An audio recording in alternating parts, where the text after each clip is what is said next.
souls.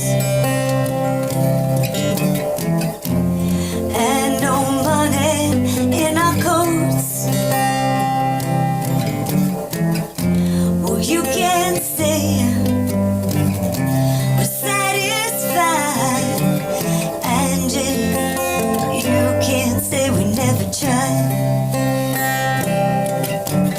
And you're beautiful, but ain't it time that we've said goodbye? And Angie, oh, I still love you. I love you, and I remember all those nights we cried, and all those dreams we felt so close seem to all blow up in smoke. Well, let me whisper in your ear, Angie, Angie, where will it lead us from here?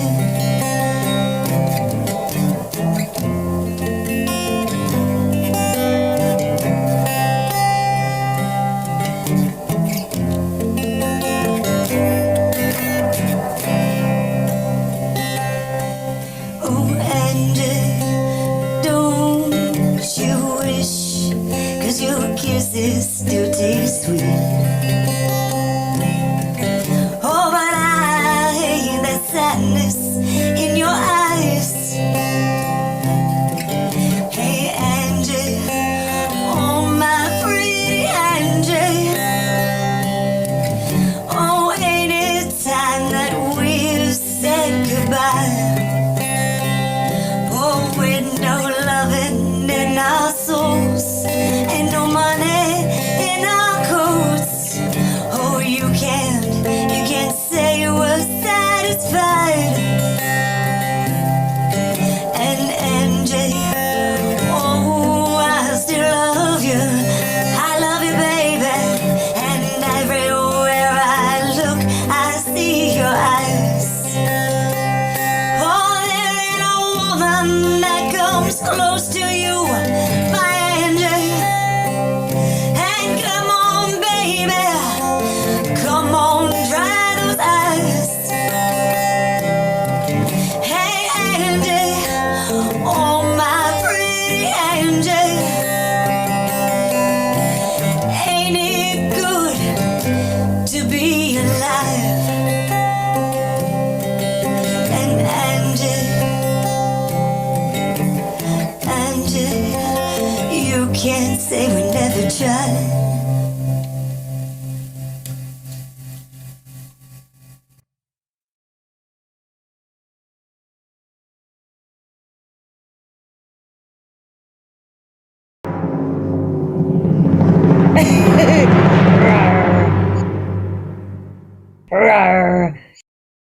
Day. It's a specific exercise, a little mini song that I use to free my voice up, especially if I'm getting ready to sing higher. It helps me go into my singing for the day in a loose and truly free way. It's such a simple thing, but it really works. So let me show you what it is, and then I'll explain why it works and how you can put it to use for yourself. If you like these sorts of exercises and techniques and you'd like more, click the link below and join my free course. I will work with you to pull all sorts of things out of your voice that you never knew were there, and I'll make it easier for you. I start in E minor.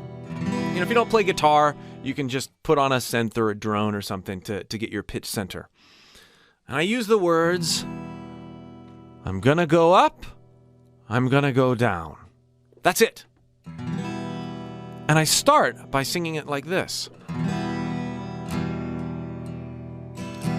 I'm gonna go up, I'm gonna go down, I'm gonna go up, I'm gonna go down. Yeah, really exposing the long, lower parts of my voice.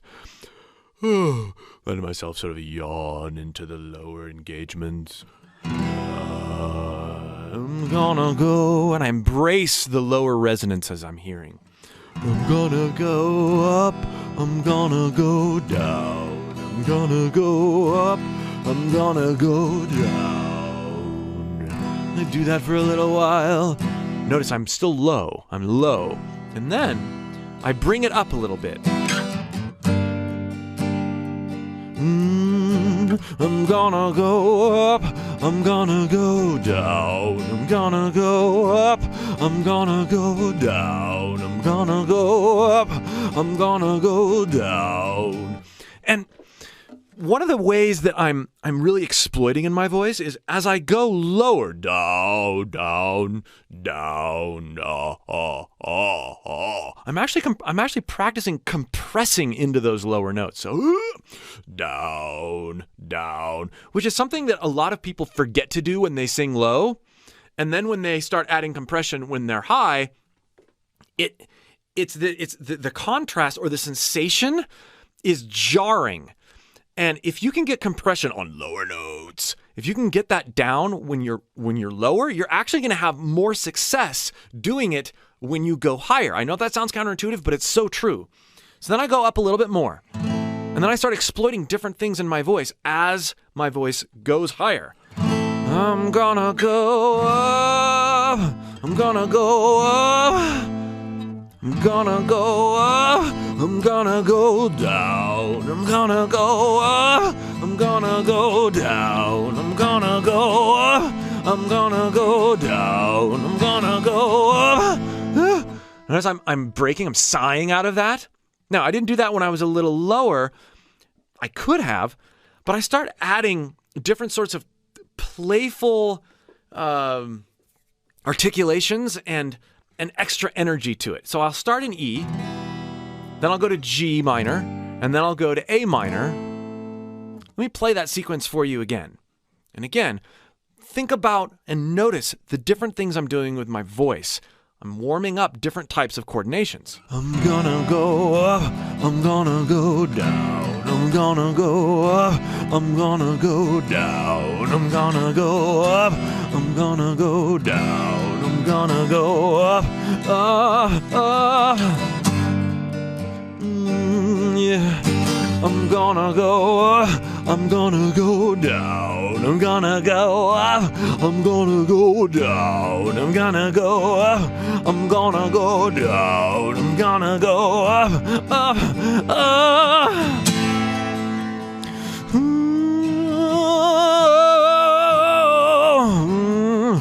I'm gonna go up, I'm gonna go down, I'm gonna go up, I'm gonna go down, I'm gonna go up, I'm gonna go down, I'm gonna go up, I'm gonna go up, I'm gonna go up.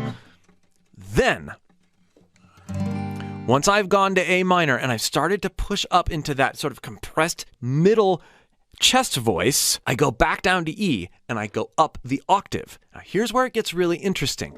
Here's where I start to throw my voice up to different arbitrary pitches instead of try to hit the higher pitch on I'm gonna go up.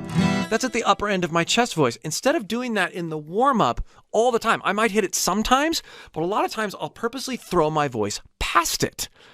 Keeping the rhythm, keeping all the different variances, right? Compressing into my lower end, and then throwing my voice up, adjusting my placement so that it's super bright. Watch what I do here.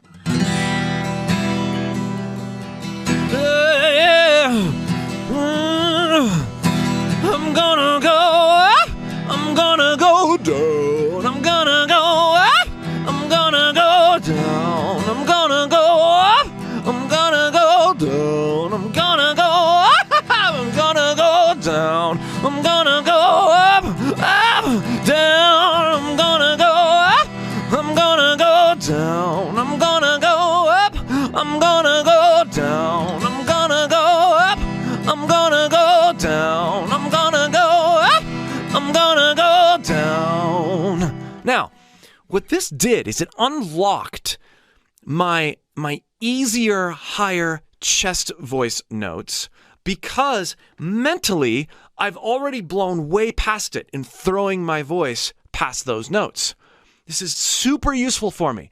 If I go into singing and warming up or doing anything by sort of fearing those higher upper chest notes, I can't hit them very well. But if I blow past them by throwing my voice, it's really, really helpful. It gets even more helpful as I go up in key. I'm gonna go up. I'm gonna go up. I'm gonna go down. I'm gonna go up. Notice the compression. Gonna go. I'm down. Yeah. I'm using all that compression down there, and then I'm lightening up as I throw my voice. Yeah. I'm gonna go up. I'm gonna go down. I'm gonna go up. I'm gonna go down. I'm gonna go up. I'm gonna go down. I'm gonna go up. I'm gonna go down. Yeah. I'm gonna go up. I'm gonna go down. I'm gonna go up. I'm gonna go down. I'm gonna go up. Oh, that note felt so good and so free because even though I was going for the note that time, I was thinking with the sensation of the coordination I had when I was throwing my voice. Now, let's go to A. Yeah! That's a C. That's pretty high. So if I'm trying to gonna go up, that I can hit it. But if I'm gonna do it repeatedly, I'm gonna start tensing up. So this act of varying my tone and placement, varying my compression, making sure my compression is happening when I'm low, and then throwing my voice up, especially as I get higher, is really, really helpful. This really loosens me up. I'm telling you. Try this for yourself. You're going to see how valuable it is.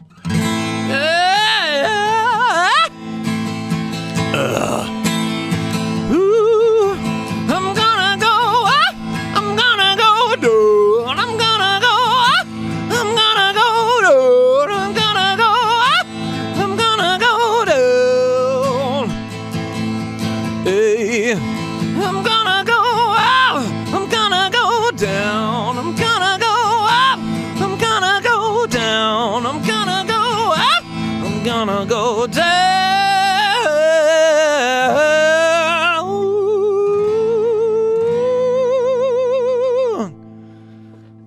Thanks for sticking with me on this one. I hope you find this as valuable of an exercise as I do. Again, if you would like more help developing your voice and working with it in creative ways, click the link below and join my free course. We'll see you for more. So you've had some really good practice sessions. You're making huge progress on a certain aspect of singing. And then you start to decline. You start to feel like you're working against yourself. Those sensations that you were able to get progressively better and more freely, you're not able to get. What's going on? You had it and now you don't. You're losing it. You're working backward. You're not working backward. Phew. As you start to progress and have victories as a singer, remember to regularly take a step back mentally before your body forces you to do so. And revisit the sensations and victories that got you to where you are. If you're doing this proactively, your body won't do it for you. Hey, Chris Liepe here. Many of you have recommended this artist and particularly this video based on all the joy I have gotten out of experiencing Ado's music lately. Amir, I think that's right. I couldn't find a direct pronunciation. Please correct me on if I'm saying that wrong. The First Take. Let's see what we got and what sorts of solid performance and full of all kinds of variety. Thank you so much for this recommendation. There's a lot we can learn from watching a performance like this and internalizing some of the things that she does in her voice in our voice. And again, if you'd like more help doing that with your voice, click that link below and join my free course. I think the number one thing we can all take away from this performance is that variety can be subtle. And sometimes when it's subtle, and it just aids the overall feel you get when you're listening. That type of variety is sometimes the most important way we can use our voice to artfully communicate. If you like this video, you'll love some of the videos I've done on Ado and Taka from 1OK Rock. How to get your perfect voice? Wrong pursuit. You will never get your perfect voice. You'll never get the voice that you want until you embrace the voice that you have and look at singing as a journey, as an experience for the long haul, not as a pursuit of various goals. This is really important. As soon as you learn to love where you're at as a vocalist and really focus on what you like about your voice, until you do that, there is no path for improvement. You see, we can't beat our voice into submission. It's an instrument that lives within our body.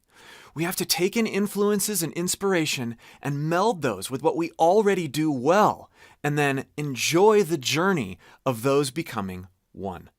How to learn to sing, and it's not what you think. Before you do anything else, start by experimenting with silly, stupid sounds. Don't go straight to vocal exercises. Don't go straight to learning songs. Don't go straight to singing scales. Start with ridiculousness.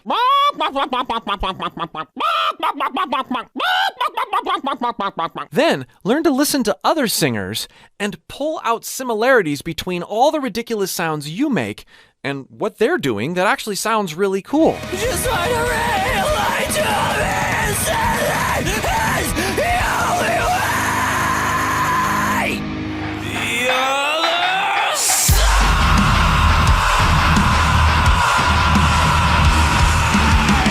Melding these two contexts is going to help you contextualize your own voice. Little Joe, run for the border with your rhythm with your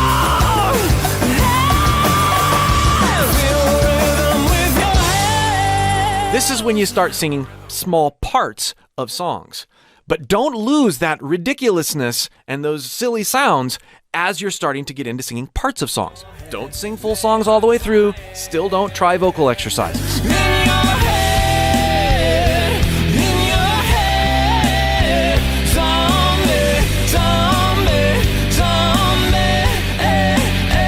As you learn to listen to your vocal heroes and identify all their quirks and record yourself over and over again, listen back and non-judgmentally compare your own voice with your vocal heroes, you will create an incredibly deep relationship with your own voice that is not based on achievement, but instead is based on texture and variety. And slam in the back of my Dragula. Darker and beefier on that second one. Dig through the ditches and burn through the witches. Dig through the ditches and burn through the witches and slam in the back of my Dragula. Lots of this stuff isn't good at the beginning, but becomes good as we refine things with our ear and then react with our voice. And when you've had a taste of this, you're ready to move on to the next step. That is, study what vocalists do. Surprise scene. Oh, damn. No surprise here. Not just how they sound. We've all heard it from Sam Carter. Sigh into it. Watch them perform live. Listen to them talk as they address the audience. I don't know about you. And then try to put together in your own mind a relationship between their singing voice and their everyday conversational voice, between their stage persona and their everyday persona. Make a relationship. It doesn't even have to be right. Nothing on You with B.O.B., my first song that I ever released. And then start to do the same with your own voice as it's developing. What kinds of things in your own speech patterns, not singing, in your own speech patterns, in your own conversations can be carried over to your singing? It's this melding that helps you be a truly expressive and genuine and vulnerable singer. If you would like more help developing your own voice and you're just starting out, click that link below and join my free course. We'll see you for more. Chain, chain, chain, chain, chain, chain, chain, chain, chain, chain, chain, chain, chain, chain of fool. For 5 long years, I thought you were my man, but I found out I'm just a link in your chain. Oh, you got me where you want me. Yeah, I ain't nothing but your fool. You treated me mean. Oh, yeah, you treated me cruel. So cruel. Chain, chain, chain. Hey, Chris Liepe here. I've been listening to POD since the "Why did my mommy have to die?" full color days. And when I saw that they had collaborated with Ginger's Tatiana Schmaluk, I was like, I gotta see this. This just showed up on my feed. Haven't seen it yet. Excited to dig into it with you.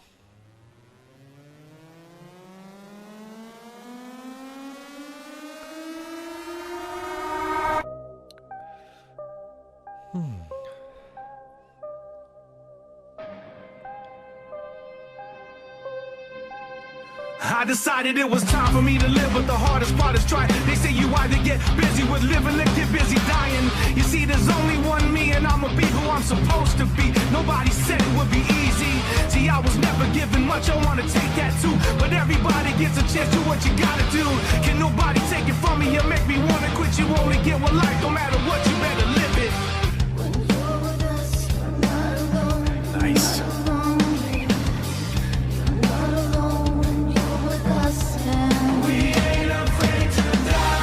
All right, want to go back just a second. It's interesting. There's definitely a gap in my experience with POD. The Brown album was this raw, like quirky, underproduced, yet really vulnerable, especially from a vocal standpoint. I felt like my hope with this song is that there will be those contrasts and those dynamics and maybe some of the quirkiness brought back, because Tatiana is definitely a quirky singer. And I heard some of that just right here. I mean, even in the layers that was happening in the production, that was pretty awesome. So I want to listen to that transition again. I'm supposed to be. Nobody said it would be easy. See, I was never given much, I wanna take that too. But everybody gets a chance, do what you gotta do. Can nobody take it from me? You make me wanna quit. You only get one life, no matter what, you better live it.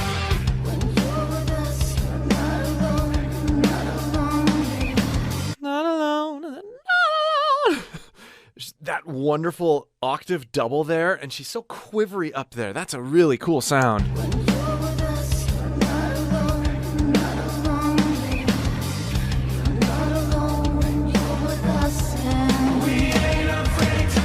What a cool setting they've created for this. Right? Zooming out, she's on the top of this.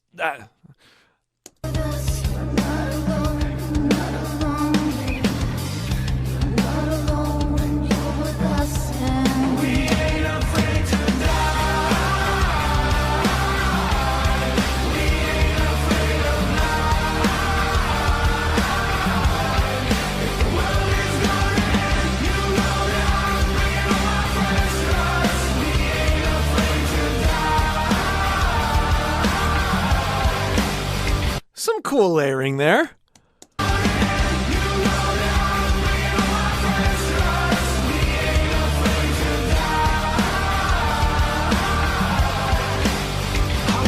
I'm listening again because I want to hear. I know in the video she's not singing, but did they layer her in there, and will they layer her in this hook later?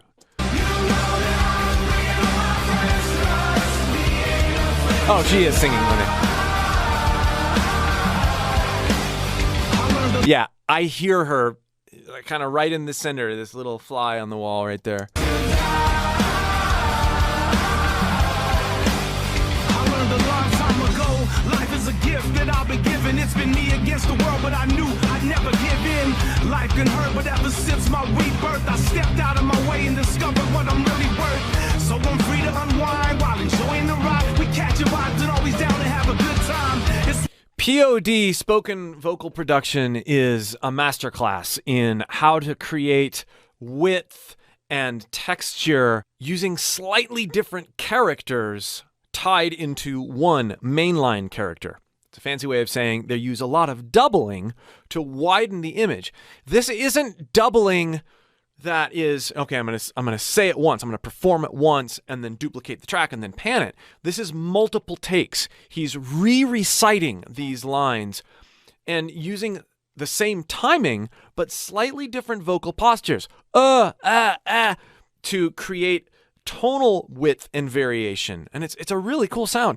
Listen to him with that in mind, that if you really pick apart, if you're listening in headphones, if you pick apart all the different layers that are happening, it might sound to a casual listener like one performance, but it's multiple performances. If you'd like to get more into vocal production and creating amazing sounds with your own voice, even if you're just starting out, click the link below and join my free course. Free to unwind while enjoying the ride. We catch your vibes and always down to have a good time. It's what it is, so stop living on the sidelines. Master of my fate, this is life, so I'ma live mine.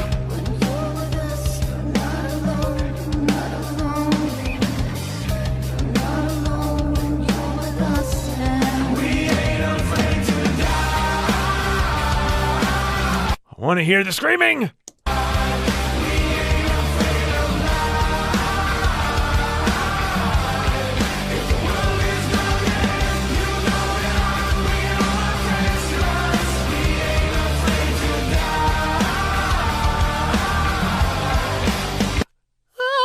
You hear her in the faint background and you pick her out because there's more vibrato in what she's doing than what any other of those other vocal layers are doing. Listen carefully here.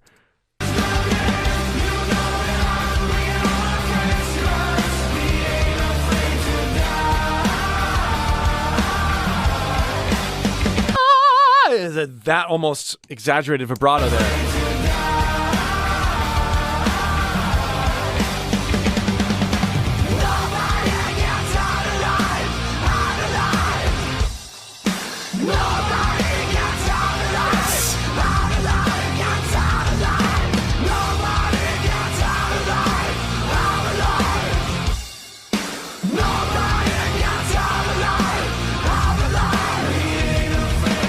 Oh, what an interesting implementation of her scream, just behind the main line.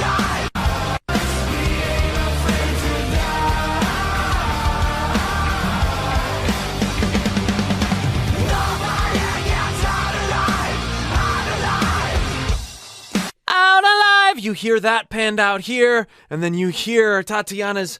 She's assuming the role in terms of placement in the production of the main line, but you hear the singing more prominently. Really cool production here.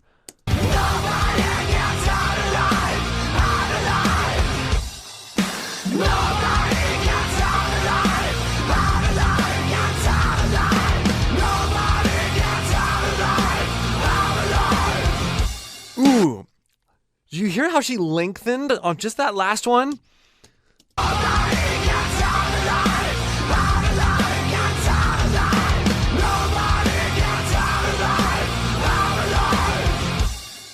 So she has this almost bright texture to her scream. Out alive! You have that transition on just that last out alive. She lengthens her vocal tract, drops her larynx. Oh, ow! And it really draws your ear into the arrangement.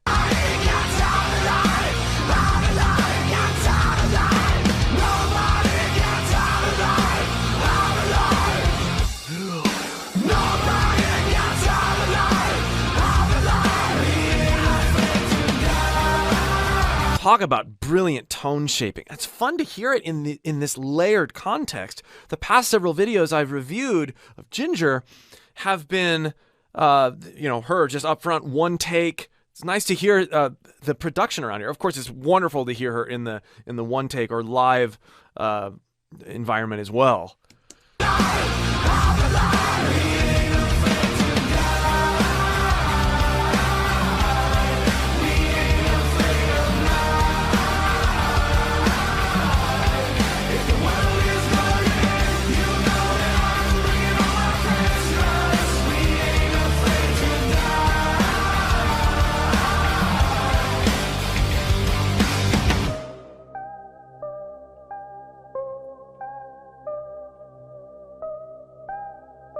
Ooh, Randy Blythe.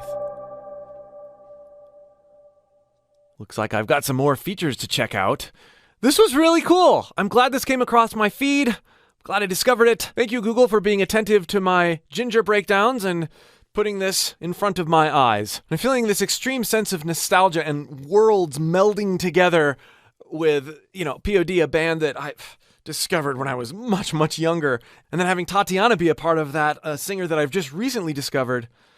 So cool. Gotta love the internet. Again, if you'd like more help with your voice and figuring out what it can really do, some of the sounds that you're hearing here, you'd like to put in your own vocal styles, even if you're just starting out, click the link below and join my free course. And be sure to check out my other ginger vocal analysis videos if you haven't already. We'll see you for more. Healthy vocal distortion comes from properly placed and managed compression, holding back air while using proper support.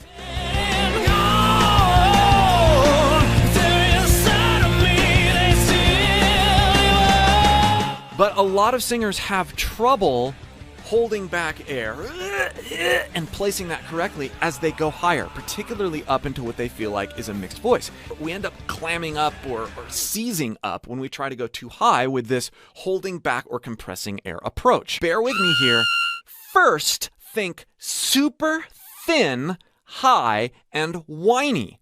Just make the highest, whiniest, thinnest voice that you can. It might start really head voicey, but we're gonna be more whiny and brash with it. Up here, like this, just talk. Hey, Chris Liepe here. I've done quite a few videos on Chester Bennington and his wonderful distortion and screaming techniques. And as Chester is one of my main vocal influences, I'm listening to Linkin Park and Chester often based on some things that I've learned about my own voice and then picked up after years of listening to what Chester does. I feel like I've discovered a new perspective on what makes Chester's distortion and screams so cool and so unique. So I wanted to share that with you in this video. And to demonstrate it and to show it firsthand, I wanted to look at a particular live version of a wonderful Linkin Park song that includes a lot of Chester going back and forth between clean singing, dirty singing, and all-out screams. Let's get into it. This is a new song. Now, we know that sound, right? Sizzly, high, present, but also juicy and textured and layered. There's pitch, but there's also a lot of fizz, and you really don't hear that from a lot of other vocalists. Hardly at all. Now, where I've started to pick up things is by listening to the contrast in these types of live performances, the contrast between his clean singing and what he's doing with those screams. So before I start unpacking this, I want you to hear more, and then I'll unpack more in context. Okay, there's another sound. We just have to take note of these because they all work together. Even though they're different, they all work together in providing insight into what he does. It's a sigh with a little bit of keep that in mind. Missed that interaction there. Control every memory, your confession pouring out of your soul like a pill you couldn't swallow, so I swallow you whole. Another. And that, like the impending doom and energy coming when we know Chester's gonna like break out of what Mike just laid down. I want to establish the pitch basis, the tonality behind that scream.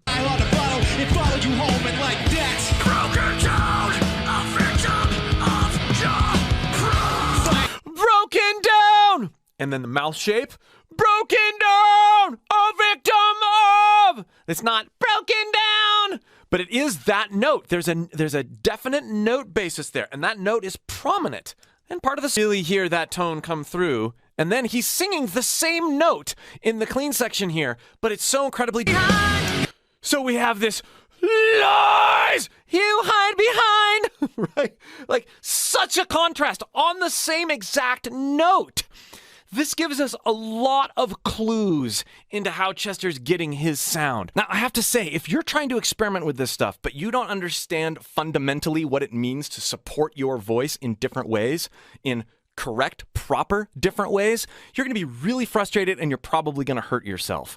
So, before you do anything else, Join my free voice course. This is linked in the video description and the pinned comment, and I'll help you understand how to moderate your air in a few different ways that are very key to developing these types of engagements in your own voice. So make sure you do that. As I've been experimenting with this sound, this constriction, this sound. Now, there's my true voice, or my primary chords are engaged there as well. There's also this sizzly sound that's happening that sounds pretty close to what Chester is doing. Experimenting with that, and then listening to what Chester does, going, have I had his stuff wrong this whole time? No, I just had it incomplete.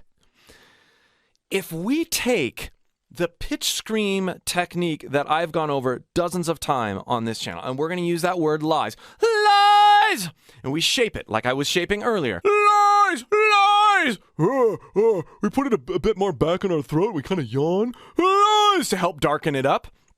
And then we get our teeth up. Lies, lies. Don't worry about how you look or how you sound at all. This is experimenting with different placements so that we can layer together the goodness of what Chester's doing. We're still not going to sound like him, but we are going to be inching closer to the same sort of vibe. All right? So then, lies, lies, lies.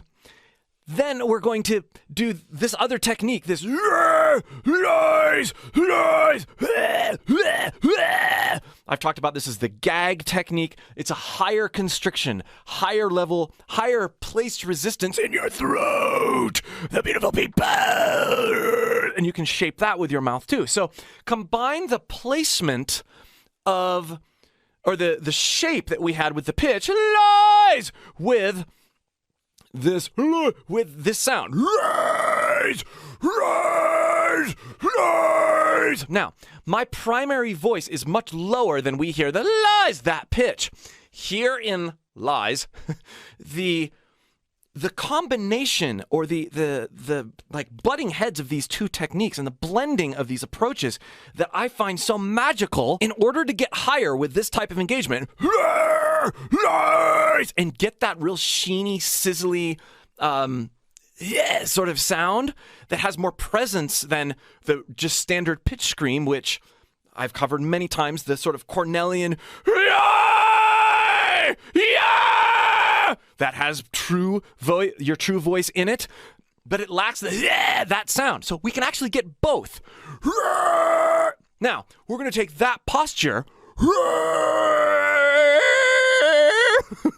and we're going to push up till our voice breaks while maintaining that level of compression that we get from that gag sound. It's going to sound terrible. It's okay. Lies, lies, lies, lies, lies. Yes. Hear the difference. The old way that I was sort of hearing it was based on not having that higher engagement, the higher constriction in my voice.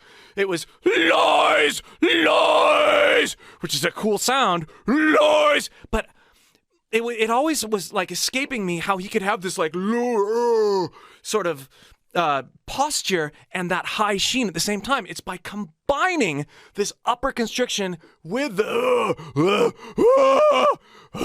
sigh constriction, and that I talked about at the very beginning when he just kind of haphazardly went while inching up to your vocal break. This sort of combines all three standard approaches to broken up false chord engagement, fry screaming, if you want to call it that, and pitch screaming. He's borrowing from all of these to craft this wonderfully unique sound with an emphasis on pitch. Let's listen on, and then I've got a few more experiments I want to show you that I think further perpetuate what I'm discovering here.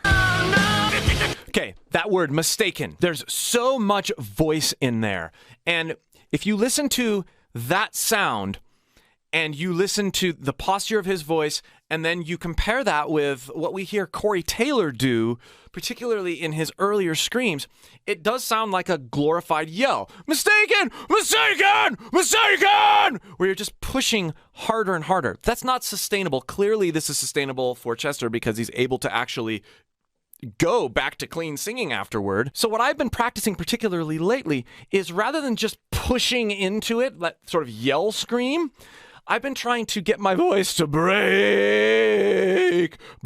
lower, lower, lower. My voice is cracking, even though I have a very low pitch basis. Oh, oh, oh, and then shape. Oh, oh, oh. Okay, so that's sort of that side distortion.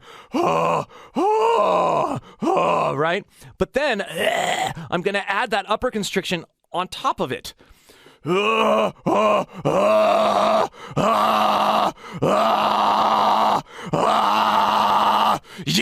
yeah, yeah. I have the pitch, I have the and I have the I have all of that going on. This is a way more layered and sustainable way to get these types of sounds. Listen in light of what I just did, the silly, stupid exercise sounds that I just did, to the last few phrases of Chester. Even there, he gets really clean. That's happening in very fast sequence. And it's broad engagement. This is another thing that really gave things away for me as I started listening while experimenting with my own voice. You often hear when he gets into a screaming passage, he does do that. But there's more break and more power behind his voice than simply what this end result is. Right? There's more to it. So if we get to that level of constriction and then let our voice break,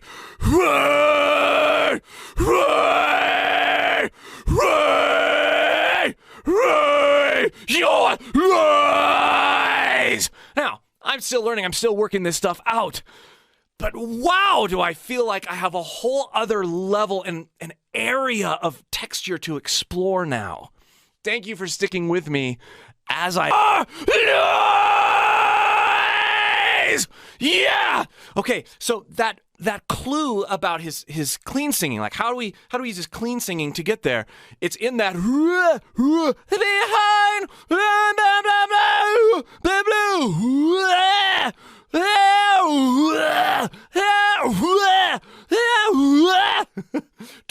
Try that very simple drill. Clean and just stick with yeah, because we can link yeah.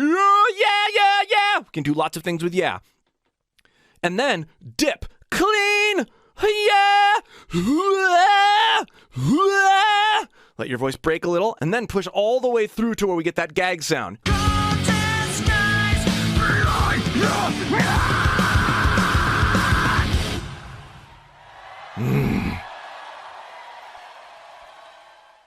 Be sure you're caught up on some of my other didactic screaming videos so that you'll understand fully what brought me to this point.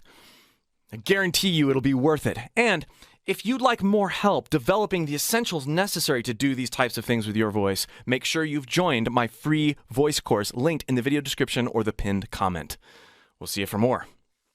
First, probably easiest to get type of vocal distortion is vocal fry-based distortion. Fry distortion is loose primary chord engagement. Also here, the Electric Callboy guys do it, because every time we tut. This is not to be confused with the term fry scream. They're different. And this type of vocal distortion, if used properly, can be a great way to get into other types of distortion.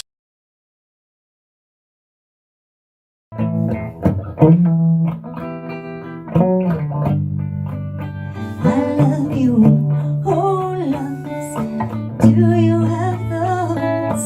Do you wanna share them with me? I love you, oh loves. Oh, do you have those? I'd like to share mine with you. Can we share? Are you gonna spread love or hate?